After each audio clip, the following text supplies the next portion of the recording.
Now, concerns about security have been raised after a Russian prankster duo duped European Commission chiefs into believing that they were speaking to the Armenian Prime Minister. Well, the President of the EU Commission, Jean-Claude Juncker, and EU Foreign Policy Chief Federica Mogherini were targeted in two separate phone calls in early May. The pranksters asked the two a series of leading questions, and in one of them, President Juncker gave his views on Donald Trump's decision to pull the U.S. out of the Iran nuclear deal. Let's have a listen. So this is a major concern for us and for me personally, because I do think that this is a major mistake, the one Trump had made yesterday night. We as Europeans, we are sticking to the Iran deal. France, Germany, Britain, others, including the European Union itself, we will stick to that agreement. And we don't want to destabilize the region. And as Iran is your neighbor, you have the highest interest in having the whole region being stabilized. So we are working in that direction. Well, joining us live from Brussels now is Euronews correspondent Brian Carter. Brian, I mean, this is being seen really as a security breach. What do we know so far?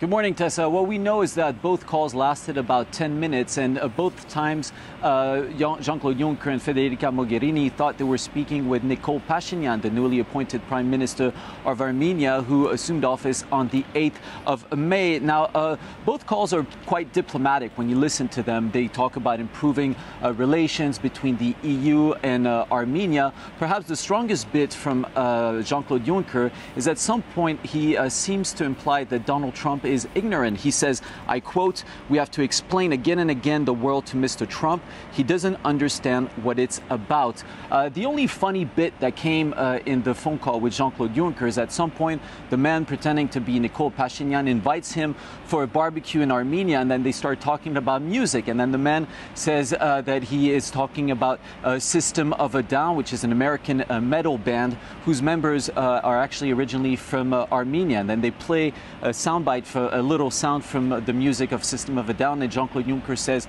oh, it's marvelous. And for the story, the song that was played is a famous song called BYOB, or Bring Your Own Bombs, which is actually a protest song against the war in Iraq. The soundbite with Federica Mogherini, nothing really funny in it. It's very diplomatic, and she really stood her ground, saying that the EU would not push Armenia into choosing either between the EU or Russia. Take a listen.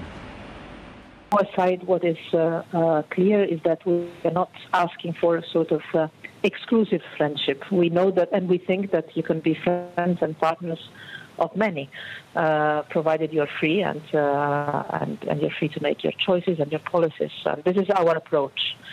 I know it's not the same approach everywhere, but for us it's very important that you feel this freedom and this space of not having to choose one or the other.